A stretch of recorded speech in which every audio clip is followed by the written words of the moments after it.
Hello,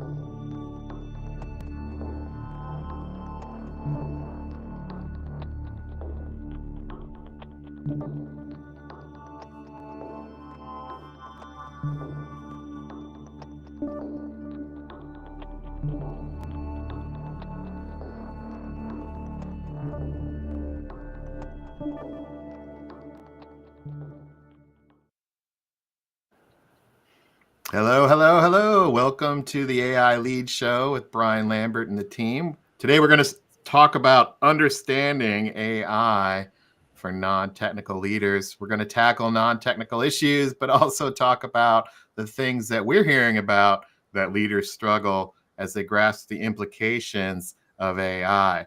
Thanks so much for joining every Friday at noon Eastern. You can also go to your favorite platform and chat with us. Let me bring in the team here. Welcome, Barry and Jen Marie and Mark. How you guys doing? Good to see you guys. I appreciate you here to join us, and also everybody tuning in. We've got Facebook, we've got LinkedIn Live, we've got Twitter feeds going. So happy to have everybody here on this awesome Friday. So let's jump into the news. We always start with our news segment. Some news of the week this week includes the idea that AI is becoming more emotion aware. Last week we talked about the idea of can AI be empathetic, and lo and behold, this week hearing a lot about that in the news. Virtual assistants now can sense and respond to emotions, adapting even to nonverbal clues. And actually, AI has the ability, an uncanny ability, to find out and determine in groups of people, even in crowds, who might be a little bit more sensitive or having maybe challenges in their life, or who's happy based on what they're talking about. AI in daily life. Did you know that 85% of business leaders plan to use AI for low-level tasks by the end of the year? There was a report out by Gartner that talks about 85% of use cases are in AI and in technology impacted roles that really can be automated and routinely done. And executives are looking at ways to fund that. In fact, by the end of 2025, more and more companies will adopt AI in their organization in a concept or a strategy called enterprise AI. We're also seeing, and we're going to talk about this in a little bit in a segment here, but the idea that the government and governments are making public AI infrastructure investments. In the United States, a few weeks ago, a huge investment into the infrastructure of AI. In this case, it's the idea of data centers, technology such as networking, but more importantly, the CPUs, the GPUs, LPUs that run and crunch the numbers, if you will, to do all of the AI calculations. Those chips are very valuable. Governments are investing in those. We're going to talk a little bit more about that here in a second. You're also seeing the ability for AI to do many more multimodal things. So while we may have chatted with ChatGPT 2 years ago, all text-based, what we're starting to see and what the news is showing is that audio, video, and images are now becoming easier to generate. And the flip side of that is audio, video, and images are also becoming easier to ingest into AI. Perhaps you've played with the generative AI components of building slides, the generative AI components of building podcasts or audio narratives. And I think probably most of the listeners have built or actually created images. The ability for AI to do all those things as opposed to just one is continuing to headline the news. Finally, we have AI regulation and ethics. There's an increasing focus and growing emphasis on creating clear rules for AI use, more and more push for transparency, more explainable AI, ensuring that AI systems are open to scrutiny. What that means is understanding why an AI did what it did or recommended what it recommended. And then accountability, who makes decisions, who takes actions, and where does that come from?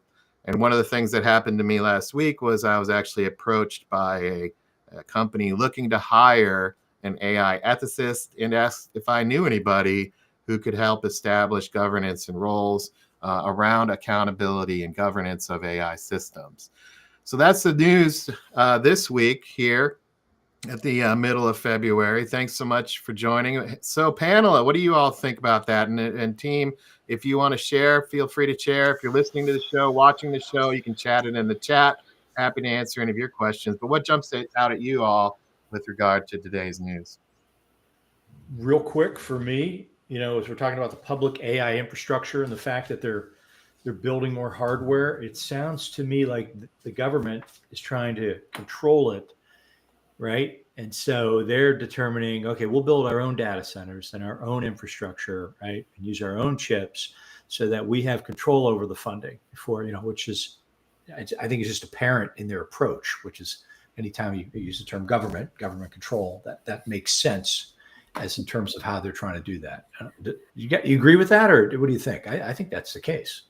Well, I probably would say in a way that it's less about control. I think it's more about, I view these platform models and the ability to create and generate outputs as becoming commoditized faster and faster. And I tend to think of them almost already as utilities, much like electricity. The ability to plug into ChatGPTs or OpenAI, or the ability to plug into Claude, or the ability to plug into Meta or Grok, all these platform models. Obviously, they've had trillions of dollars investments, but when you look at them as infrastructure and as a utility, to me, it makes sense that the government would want to invest in that, if only to make sure that everybody else has access to them, right? So there's a big disconnect between the haves and the have-nots and these platform models being built. If you think about it in terms of digital equity, the idea that you could have equitable AI and access to equitable AI, when I look at the laws and the investments, that seems to be more about where things are heading. Well, I think that would go to less regulation rather than more regulation. Hopefully that's the direction that we're going in, because the last thing I want to do is slow things down. I'm concerned about what the definition of fast is, because you hear a lot of folks mention fast. You hear folks saying, let's get things done. And then, the bureaucracy comes around and it really starts to pull it back. So let's just move fast. Let's look around the corner and make it happen. Because I don't think too fast, though, because if they go create a bunch of extra work, extra data, more data drag, I don't see that really being helpful. So I would say if the government is trying to be involved in some way, and they actually are trained, informed, and understand all of the different components of what's happening, then I think they'll do the right things. They have a lot of experience with big data in some parts of the government. They know what to do. So I hope they're giving that task to the right organization in the government to do it. And more importantly, yes, everything's moving fast, but if you move too fast, you're going to make mistakes. And I just think sometimes you got to slow it down a little, right? Go slow to go fast, to make sure that we've thought it through, that we have a plan, that it makes sense. No, thank you. Let's make all the mistakes that we possibly can, blow things up, and move forward. I love those different perspectives, and actually we can use our follow the money approach here. Let me bring this in. This is actually the next piece here. In the news 2 or 3 days ago, the European Union had a big summit. They're investing 200 billion euros to advance AI research and infrastructure across member states. 112 billion from France, from private AI investments. And that's on the heels of $500 billion of the US Stargate plan for AI infrastructure investments. And also boosts by OpenAI, SoftBank, Oracle, and MGX, $100 billion to boost computing power. And so that means the EU and the US are making significant investments to spur innovation and enhance competitiveness. The challenge there is who's going to have access to it and what are we going to do with it? And I think there's the build out of the infrastructure And what is infrastructure? It's utilities. It's like roads and gaining access to these roads and using these roads and using this electricity, if you will, which is AI. And then there's, well, what do we do with it? And you have two different perspectives there. The EU perspective is regulate and restrict and put the guardrails in at the front end. The US approach is less restrictive, much more in the space of let's figure it out as we go. We're not going to put government restrictions on how we develop AI applications, protecting data, et cetera. And the reason why the United States takes that approach, in my opinion, is because we tend to let lawsuits figure all that out.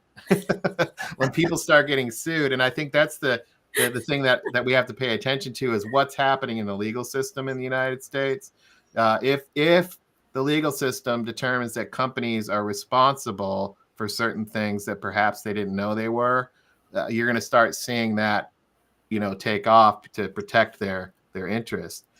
So that to me is when the legal system starts getting involved, it'll be interesting to see how companies operate within that. So, what do you all think about that? Is this a infrastructure investment to remove the shackles and spur innovation, and then we're just let the dust settle afterwards, or do you manage that? Do you direct that?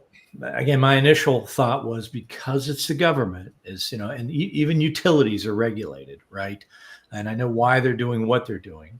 But I still think that there's a certain element of control because so many constituents are involved, and so it's not just one group that's being represented. So that's why I think that they're probably going to err on the side of caution as they're doing this. But I do like how you talk about the fact that letting the legal system decide it all, because now it's like, okay, there's a whole new course now in law school around AI law. Yeah, and who owns what's generated? Right. If it's generated with AI, who owns that intellectual property? If you take that intellectual property and put it back in, and you know that it's used to train the model, are you giving up your intellectual property? Does intellectual property even matter anymore? Right. Those types of things. Let's blow that one up.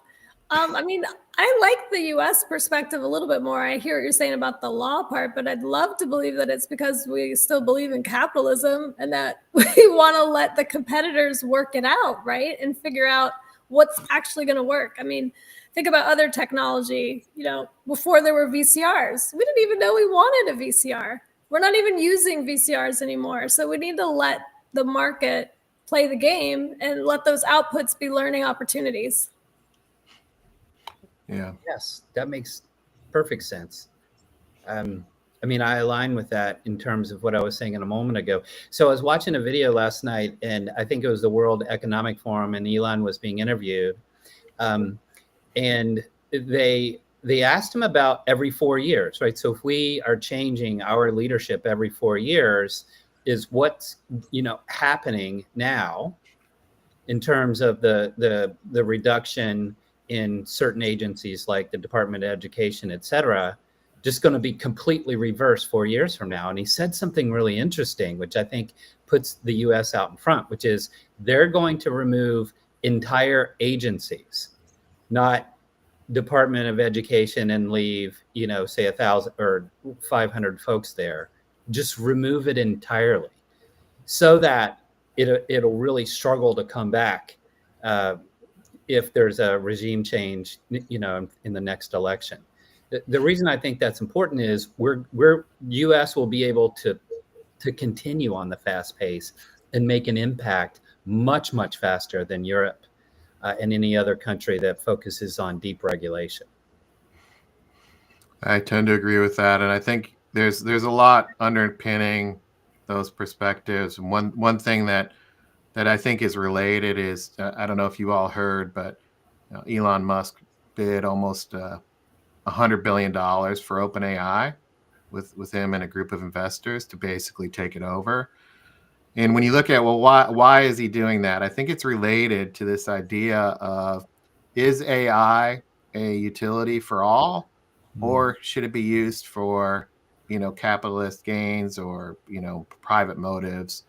And the reason why this is important is if it's for all, the intellectual property, conversation, the regulation conversation, et cetera, is completely different than AI is purely a competitive advantage that some people have.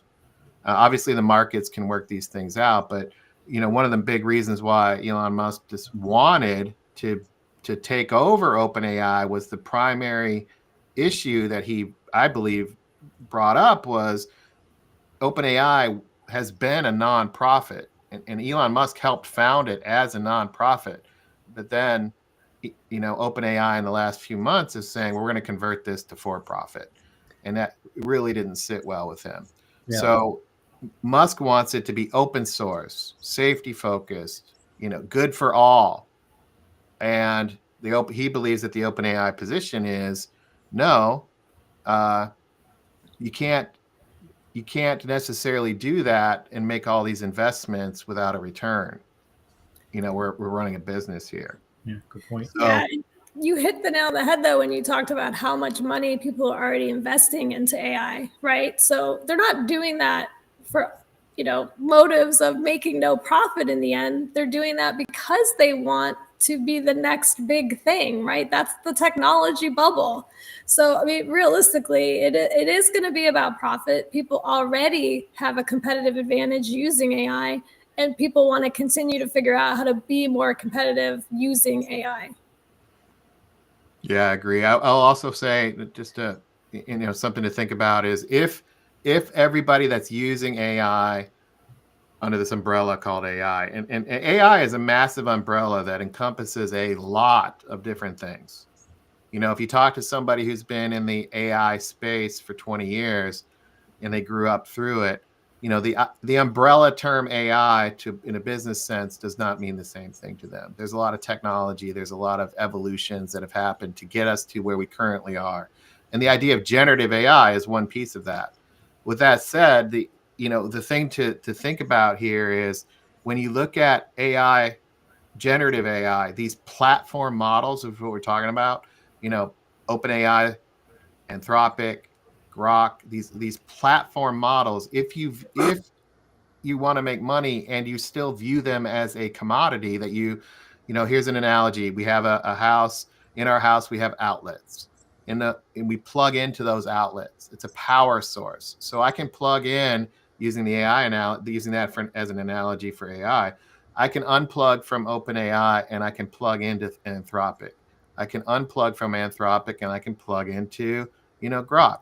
These APIs and our ability to switch platform models is the market speaking, because people have realized that different platform models are good for different things. So now what's happening is companies are investing in applications that can switch all of those utilities, all those models, all that compute power, and use it in different ways. It's the using of it in different ways. That makes it a competitive advantage using AI. OpenAI just happened to say, look, you can also use all of our compute power and we'll put it in your hand in a phone. So now they went direct to consumer. But doesn't mean everybody else can't use their model to go build applications. And we're going to talk about all these different use cases here in a second.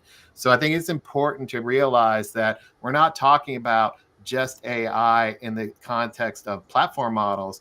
We're talking about that AI in the context of platform models plus services, applications, uses of logic, technology, humans that are powered by this source called a platform model. And when you look at that, you can choose who your provider is. You can switch just like cell phones, et cetera. And when you look at it that way, it becomes a lot more specific as to what we're trying to create. So I hope that helps. That's what I've learned in the process is we have to really draw out the distinction between a platform model and the concept of AI in an app. Just because it uses OpenAI doesn't mean that you have to keep using it. Treat it like a utility. And you're seeing government investment in there. To me, the price of these platform models is going to continue to drop. In fact, the platform models themselves, you might actually just be able to deploy the entire ChatGPT on your phone one day. The technology will continue to I misspoke there. The platform model that powers ChatGPT, that platform model called OpenAI, might actually just be entirely on your phone one day. And so that utility could actually be in your pocket. So when you look at it that way, it's everything else around it. So that's just something to think about. I hope that helps. So what is the opportunity here? Let's talk about this. So for me, it has to do with if we're going to break into this space and we're going to leverage the power of AI and let's treat these platform models like a fossil fuel. So instead of electricity or coal, let's say a platform model is the fossil fuel of the AI age. And that fossil fuel can be used in a lot of different ways. We can burn it, we can consume it. And that's why we have to have this infrastructure. That's why we have to have so much electricity, right? So the fossil fuel is not electric and coal anymore. That electricity is going to power GPUs and LPUs, language processing units, and the data center. And it's going to take up a massive amount of energy. But that platform model is the fossil fuel. We can use that platform model in customer service, data analysis, process automation, and a lot of other things. So, let's get real for a second, move from theory. What have you all seen just as examples, maybe in your own consulting relationships, in your own daily life, in your own work environment, where AI in the enterprise is starting to take root, that companies are starting to figure that out? I think good point. I think most companies, shouldn't say most, but I'm saying the process automation piece. We're like, well, what can it do to make us more efficient? Whether it's in the marketing function, it's in the sales function, whether it's in HR, right? They also tout the fact that we're going to gain insights from the data analysis. Now, personally, I haven't seen a lot of that yet because I still think that there's this building of automated processes first and figuring out how they can become more efficient without really thinking about the data analysis, or maybe the data analysis lends itself to specific functions like marketing more so than others, but I'm sure it lends itself through all of that. I hope that makes sense, but I think that's where I'm seeing it primarily is in the automation piece to start with.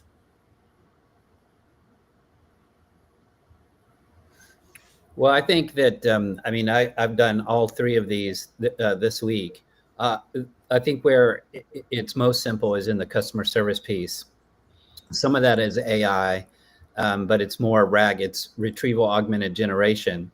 And the way that we're doing that is with what we offer to the users of the app is to be able to resolve things, so much so that we actually have a support center that doesn't receive calls. They do work on more advanced things, but it's through ticketing system. The chatbots primarily take care of everything. And so it retrieves the data from the knowledge platform, sends it to the large language model, which revises it so that it's bespoke to the exact question and need the customer has. And it's solved right away. I was actually doing some data analysis this week. I wanted to build a business case for investment in a monthly, face-to-face learning for new hires. And I took all the leading and lagging indicators data from our Salesforce database, if you will, and I was able to ask it, if we move close won rate by 5%, what would be the return? And if we moved by 10%, the average revenue generated by a new hire in their first 6 months, what would be the return? And better than and without a financial analyst, I actually put together an ROI model, which gave me the ability to move forward and go straight to the CFO to get approval for that investment that I was asking for.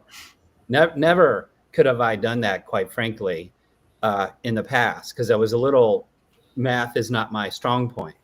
Mm-hmm. So I just sat down and see what I could do. And then I sent it to the finance folks, and the finance put it in the language of the CFO. So that's That's a big. really cool. It is. I know. I'm excited about the process automation because I think that's really where you want the help in these repetitive tasks. And I think that's going to be the hardest one to do, to be honest, because there are so many technologies already doing that for all the different departments and all the different functions. So what if you did have just one AI platform that could do that all for you? And it could justify removing all those other systems that you have, but I sense that that might not be how it goes down, right? And how are we going to make that work? Yeah, it's a good point. And I think we were on Slack this week, and there was a report that came out, and we were talking about it as a team about the idea that Anthropic took all of the chats. So yes, these platform models know what you're asking, and it analyzed all of those chats to say, okay, well, what are people working on? Which I personally, I love it. I think it's genius that they're putting this out now. They're going to put this out annually. I love it, because if people are chatting about, hey, what's for dinner, and that's the entire world doing that would mean something to me. but where they're chatting, I believe, I don't know if you guys have access to that report. I'm trying to do this from my feeble memory, but I believe that the huge bulk of the asks of the Anthropic model were indeed automation. I think it was 43%. Yeah. No, you got it right. And it was still higher, though, for enabling you to do something else. So, I mean, that was a positive indicator in my mind. I also thought it was interesting that everybody was using it primarily for computer and software assistance and help, like mathematical help. That was the primary use, it seemed, from that report. Right. Why do you think that is? I mean, for me, I thought it was because naturally you're already a developer and we're already developing all these cool technologies. So you're going to want to use it to help you further gain with what you're already working on. That was my first thought. Yeah, I like that. And also I've learned that different platform models can be used in different ways. And Anthropic is indeed more useful to others in the coding and UI space than a OpenAI, for example. Yeah. So this is what's interesting, though. I think that most folks are thinking about AI in terms of what they're doing today, rather than thinking about something that we've never done before. So we have tech support, so folks can use AI to actually go through and get more efficient tech support. What Elon said yesterday that blew me away, and I'm still trying to understand it a little, is if we have robots and we have unlimited resources, because the AI-driven robots are doing the work, then there is no wealth and poverty, because everyone will actually have any good and service that they could ever want. And in that world, I don't know if I want to live in this world, by the way, there wouldn't be, work. I would just say, I want an apple. We get an apple. I want a car. I want a house. I want 3 boats, all of those things. At any time, I could actually have anything that I want because the robots are doing the work. There goes the factors of production model, right? Or you're plugged into the matrix and you don't know. You don't know. Yeah. You can't tell, and it's okay. But that's why. So I get what I said. I understand how folks must feel when Elon, shared that. But that's actually how my brain works as well. I'm not as talented and intelligent as he is. Yeah. Go ahead. Sorry. Well, just what if we thought about things that no one else is thinking of, even though it makes you unbelievably uncomfortable?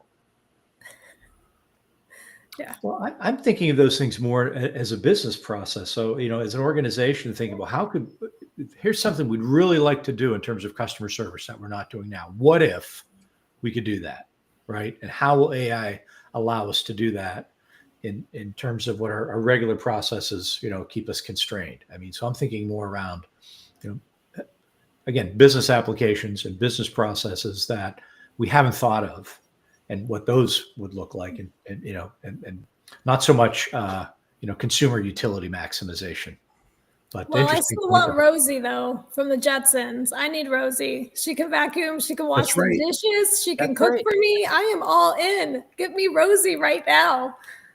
Every single thing from that cartoon is coming to life, even the most far-fetched. Yes. The you're so cartoon, The right. Jetsons. Yeah. Yeah. Yes, the Jetsons. Well, I will also say that, obviously I don't have an answer, but if you remove all of the commercial abilities and all of the things that we have, to me, at the root of a lot of what we're talking about is this idea of exchanging value, if you will. So even if you had nothing, you still would barter. You'd still, trade your shells for a fish or something because you want it. So the question then becomes, will AI forward lean? Will it only be a giver or will it require a get? So right now it's unlimited generation, unlimited creation. So there is no give and get, is my point. That's right. So if you don't have to give it anything, but you can get anything, What what does that happens? Too good to be true. Right. Well, no, I don't think it's too good to be true. It's not actually what we want. I mean, it sounds good and it is probably technically possible, but there's going to be like Matrix-like things. Maybe not the Matrix. There's something bad about it that we don't know yet. Well, and there's going to be unintended consequences. Yeah, I would agree with that. And I will also say that experiences and just like even what we're doing here, right? The unknown of what we're doing on this show, the unknown of this conversation. If I were to be in a linear give and get type of discussion to just ask the AI, I would be in a world of never exploring anything outside of my comfort zone. Even if I asked AI to give me something outside my comfort zone, it would still be boring. So there is a human element of what we're talking about here that be interesting to see what happens if humans are not challenged, if humans are not debated, if humans don't struggle to do something. The reason why I'm bringing this up is in the book Anti-Fragile.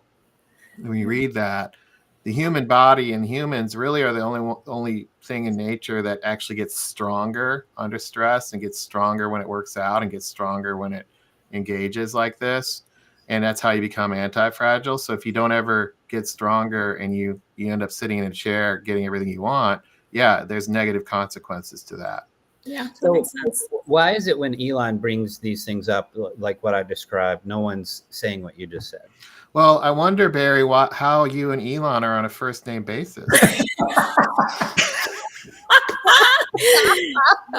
Well, we can go there if you want, but I don't think he's so prevalent in our society, and it I don't know what it was like to have Thomas Edison in society or any of the other geniuses that have truly changed the world, but he has been given a microphone, and whether he's physically located, he's got that microphone, and then he's digitally being interviewed in shows like this across the globe.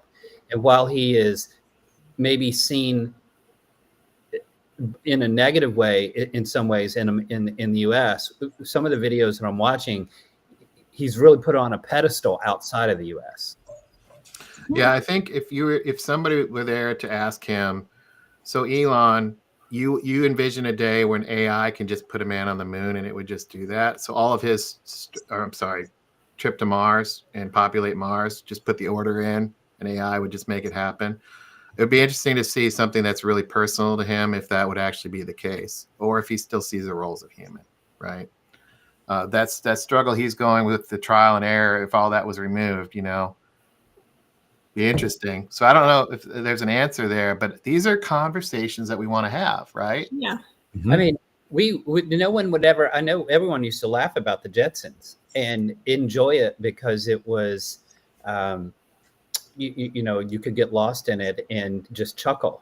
But now the things that I just shared are actually being discussed. Right after a weekly press conference, or sorry, daily press conference at 4:00 in the Oval Office. Yeah. And as odd as what I just shared, I only shared it because it's actually true. I didn't say it, and it's being discussed as if we're talking about the weather. Right. Well, we just changed a lot. It's manifesting itself, right? Think of all of the cartoons and the shows and the movies, all the sci-fi. It's all coming to fruition. If you think about it, it makes sense because those were embedded when we were children. Now we want to do it. And one more point to make, and this is in turn with what Brian had mentioned about humans, is the thing that made that show so interesting wasn't so much the technologies of the future, but it was the same issues that people were dealing with. That's right. Right? George had to deal with his boy Elroy and what he wanted, right? And he still had to walk his dog, and he still had his daughter Julie that had all the issues that a 13 or 14-year-old daughter would have, right? And his wife still made him do these things, and they still have these arguments, and he still had a tough boss at Sprockly Sprocket. So all those human issues will still continue, right? Yes. Regardless. Humanity.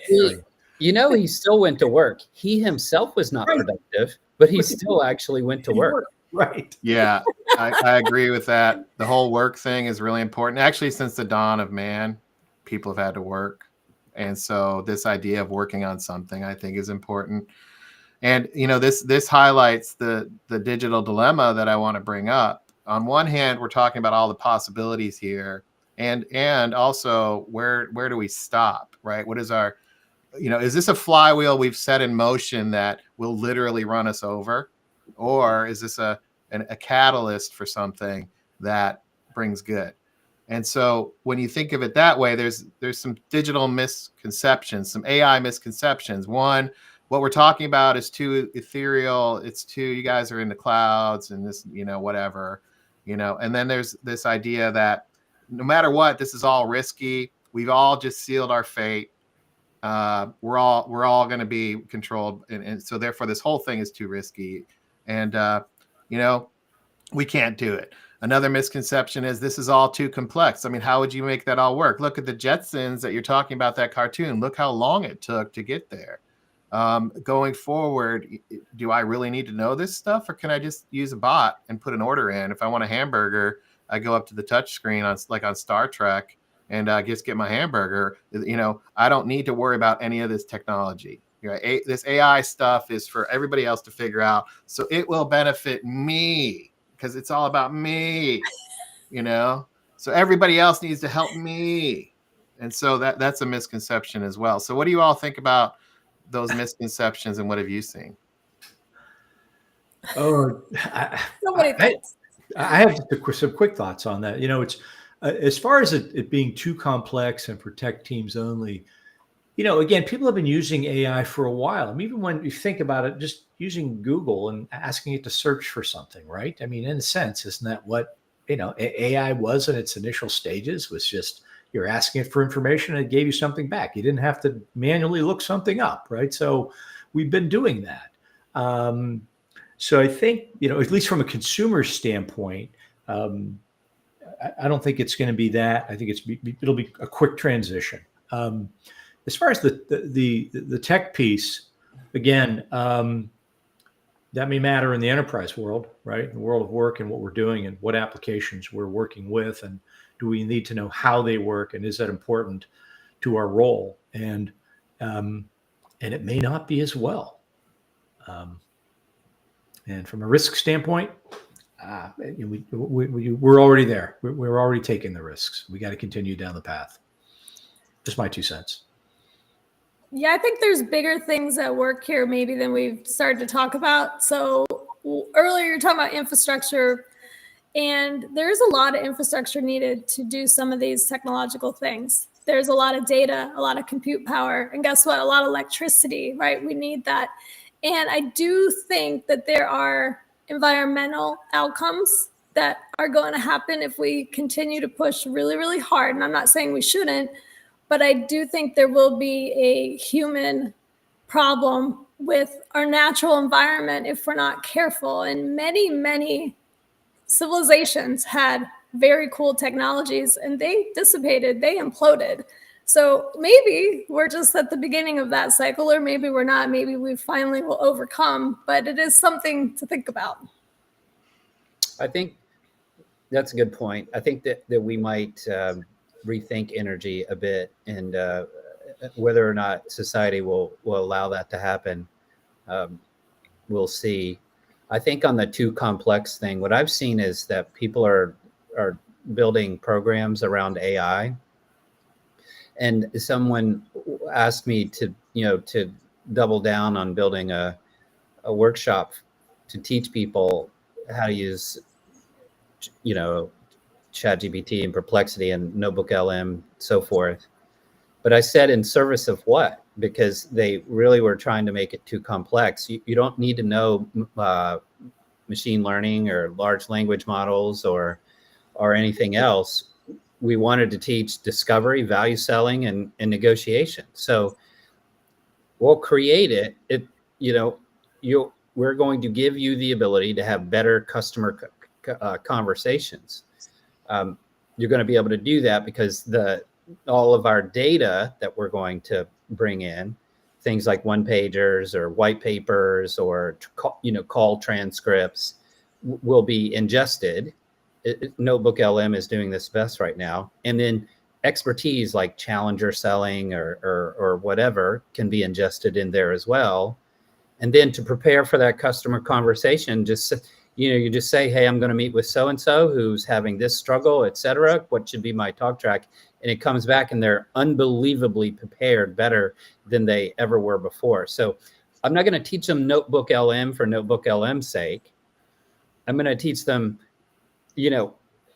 completely focused on how to do their job with AI as that sidekick. So I think that the whole complex thing is just because they're thinking they need to learn AI, when in fact they just need to focus on learning their job and do their job with AI as a support mechanism. Yeah, great point. All right, I got to take a quick break. We'll be right back. Insights? There has to be a better way. Introducing the AI Lead, your guide to overcoming data drag and accelerating digital dominance. Discover how to eliminate inefficiencies, transform data into a competitive advantage, and achieve digital dominance with actionable AI strategies. With the AI Lead, we're not just keeping up, we're leading the charge. Industry leaders call it a must-read for future-ready executives. Master change, lead with command. Visit AILeadbook.com and unlock the blueprint to digital success today.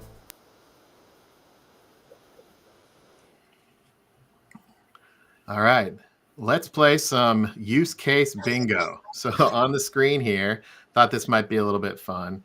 We've been talking about AI very broadly, and so let's get some specifics here. These notes on the screen are conversations that I've been having over the past month or two, and I put these on the screen to share some use cases. So AI is being used across different industries, many different applications, customer service, marketing, fraud detection, supply chain management.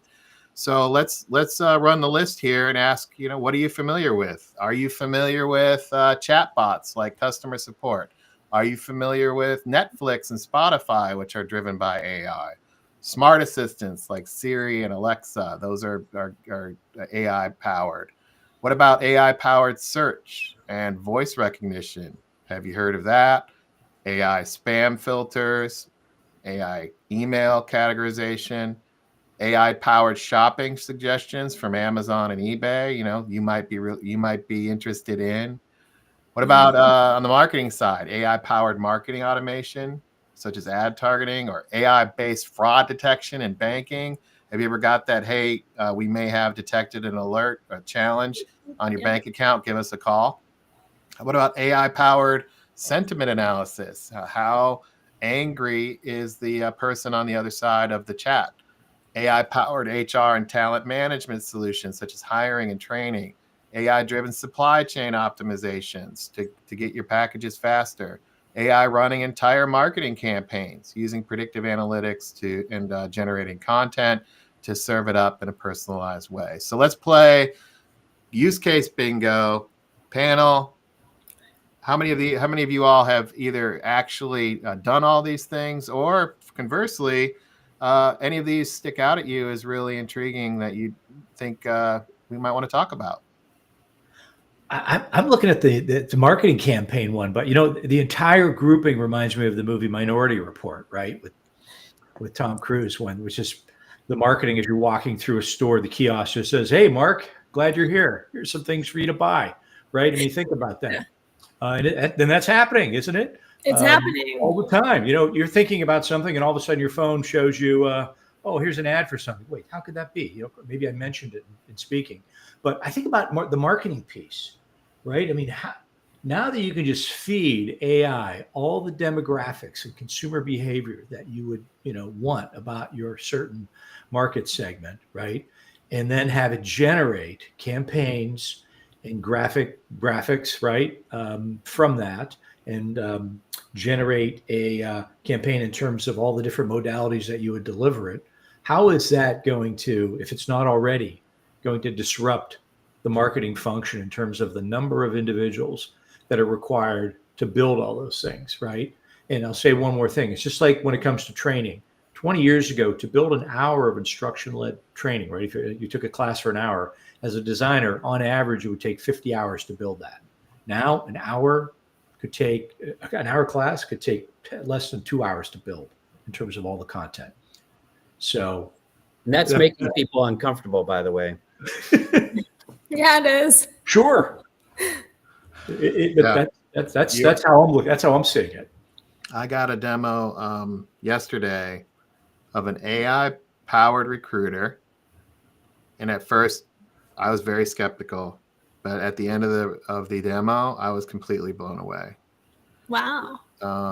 Because this AI-powered recruiter has the ability to take everybody's, application, parse it out and all that, but create a group of people that might be good candidates, schedule them in parallel, using an avatar, do a live video in parallel of 100 people in 2 days to get their voice and to get their conversation, to get their answers to 2 or 3 questions, including asking follow-ups as an AI, not a human, in a very personalized way. It's very clear that this is an AI process, yada, yada.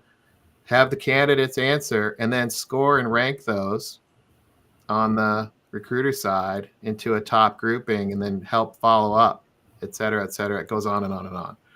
On the candidate side, the more you use the system, the more you can actually save your answers for future reference, the answers that you'd like, and you get immediate feedback as to why you were selected or not. And none of this is with humans involved except for making decisions and QAing. It's totally amazing. Huh. And they just got like a $100 million investment to do this. So the stuff, back to Barry's point, the stuff that we don't know is even a question, or the ideas and concepts that we aren't even aware of, and the completely game-changing perspective of building what it would really be an AI native app or an AI native process that benefits all. That is amazing to me. So we piloted a couple of vendors platforms around AI role play, and because in the past you've got 2 participants in a workshop and they get together and they role play and everybody's so uncomfortable. So these platforms were amazing, and we actually did kind of a bake-off, so to speak, on an internal platform. And the internal platform, called Pitch Perfect, you can select the segment, the persona, the struggles that persona is having, et cetera, and then you just hit launch, and all of a sudden you're talking to an AI. And what we found is that people actually don't want to practice. They felt very uncomfortable working with AI. And I was thinking, well, why wouldn't you want to practice? They'll just practice and fail in front of, the first 50 customers you talk to. So we did in a hackathon was we built the ability to ingest the transcripts from the conversational intelligence platform. And then we wrote a rubric in alignment to Challenger, the way that you're supposed to have a sales conversation. And we graded it. So we gave it a grade A, B, or C. And then we mapped that to our Salesforce data. And what we found is there was like 19 or 20, 18 or 19, I can't remember the number, percent higher win rates for calls that were graded A or B. So for the calls that were graded a C, we were able to go back and coach those folks. So again, folks didn't want to role play or prepare. So, okay, we'll record your calls, we'll grade them, and we'll see what the business impact is in terms of being in alignment with the standard sales conversation. Wow. I think it's interesting that they want to take the job, but they don't want to practice doing the job. Yeah, I mean so that's the unknown. I can't believe that either. I would never go on a basketball court without practicing. I would never, go in front of a customer without being prepared. And it is true that, like, let's say in the SMB and lower segments, some companies are allowing, that to occur because of the growth, et cetera. And the early in career folks are embarrassed to do role play in front of everyone in the workshop. They don't even want, I did it. And in the middle of it, I actually asked the AI, I know that I'm really not good at this. I didn't do very well. Please give me instructions in terms of how I should have done that. But the folks who were in our pilot, they didn't even think to stop and ask the AI or the customer, for feedback. So no one wants to practice, but we're going to record and provide feedback based on. I think that, you're bringing up a great point. I think there's a expectation that certain roles will put themselves out there and to that inspection and that accountability. And I love what you said there is that you actually did that, Barry, and you actually role played. That gives me that kudos for doing that.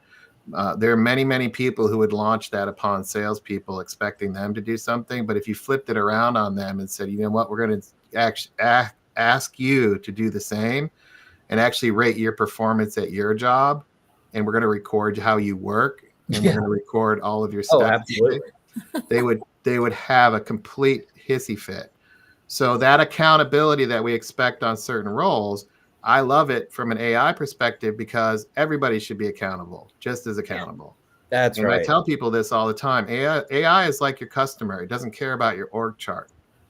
Also, AI is like your customer in that the expectation of value, it doesn't matter who's given it. If you choose not to engage, that to me is an issue, but there's 90% of organizational departments never engage in a sales conversation, yet they expect salespeople to be the most transparent and actually enjoy this process.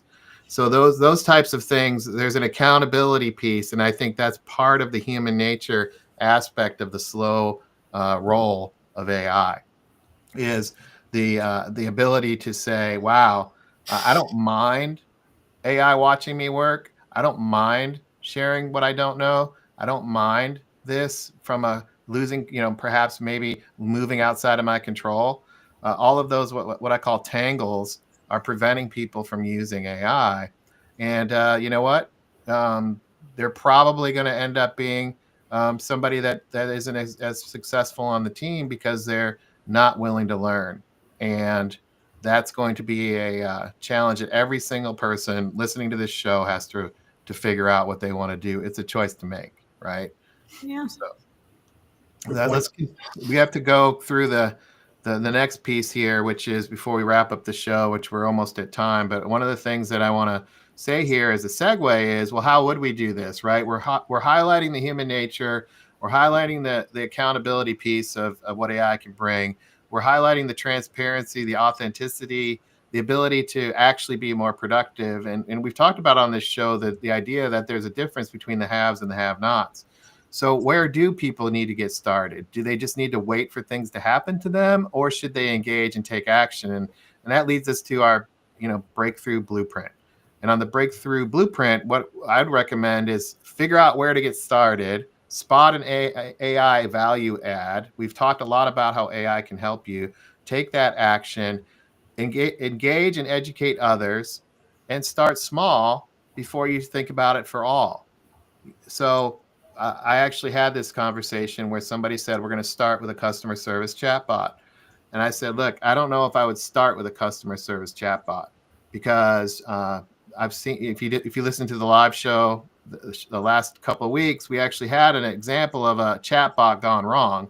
What I would suggest is that you actually try to use a chatbot on your team internally and start there. Start small. Why would you roll out a chatbot on your customers? And they said, well, our CEO wants it, right? So just because the CEO said, how would you use AI to tackle that dilemma, right? So how would you leverage it as a coach and as a career co-pilot here to protect customers and the company?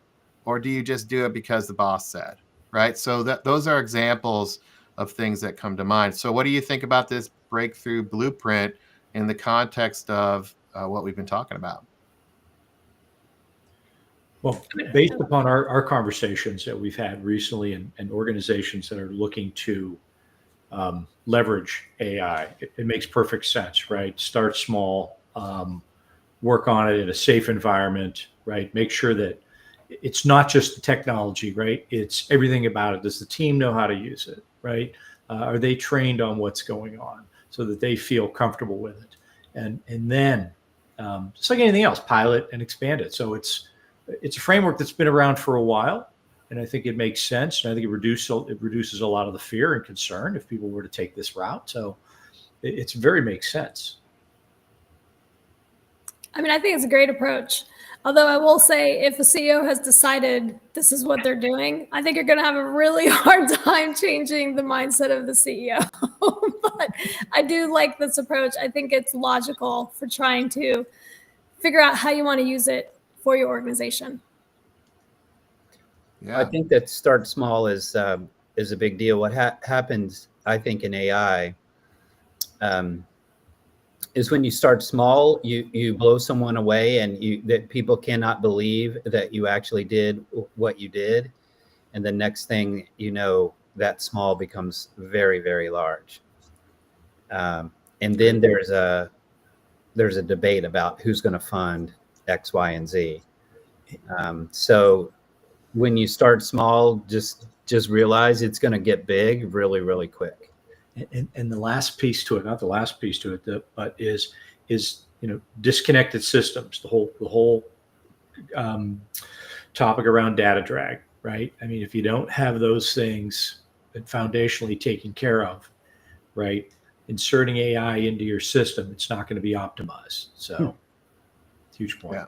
Yeah, well said. And that leads us to aha moments. What I'd love to hear from you all is what are some big takeaways from our discussion here as we wrap up the show from a audience perspective, chatted in the chat box, from the panelists here on the screen. What reflections or aha moments do you have from our show today? Boy, I always have a bunch of them. I keep thinking about, all right, what types of conversations am I going to have with people potentially, leveraging this, and where do we start with that, right? Again, and just thinking about the government and looking at this as a utility. I didn't look at it that way before. So I think that's my big aha moment, was I didn't really look at that platform as, hey, this is like electricity, folks. This is what's happening. And it's just how to use it. So I think that's probably it for me today. I really liked what Barry shared just about what was happening with interacting with AI from a training perspective, and just maybe really thinking about how you figure out the culture and the org change part about that, and figure out how to help those people become more comfortable, and how can you do that a little faster so that you get a good use out of that AI tool instead of having people not use it at all. Yep. Yeah, you made a good point too, Jenry, about the energy piece. I think you're right when we're thinking about energy, or how energy has been produced in the past, coal or nuclear, et cetera.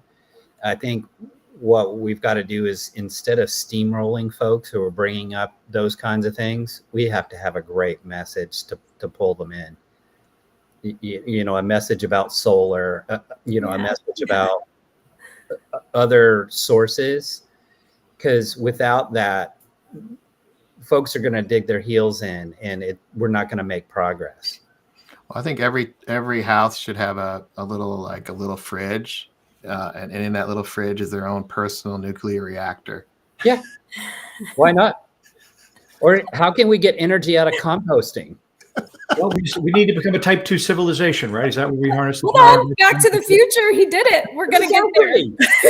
Right. You not watch Back to the Future? 1.8 gigawatts or whatever. 1.61 gigawatts. Thanks, Mark. Yeah, and my aha is that when you look at all of these variables, it's one thing to learn about AI, and I think people do need to learn about AI. It's another to actually implement it and try to deploy it and actually engage with it and actually roll it out with others. And that's where the most learning happens, through Barry's stories, the stories that you're sharing, Mark and Jean Marie, about actually using it and actually then getting others to use it and do it. Those are the things that are going to make or break AI adoption. I think on a timeline perspective, this could take a while. Cloud took 20 years to become mainstream, and there are still holdouts that prefer on-premise servers for various reasons. Not everybody's in the cloud.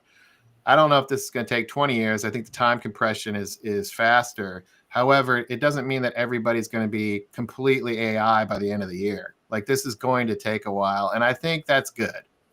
My point on that is, my aha moment is that it's okay to let this roll out.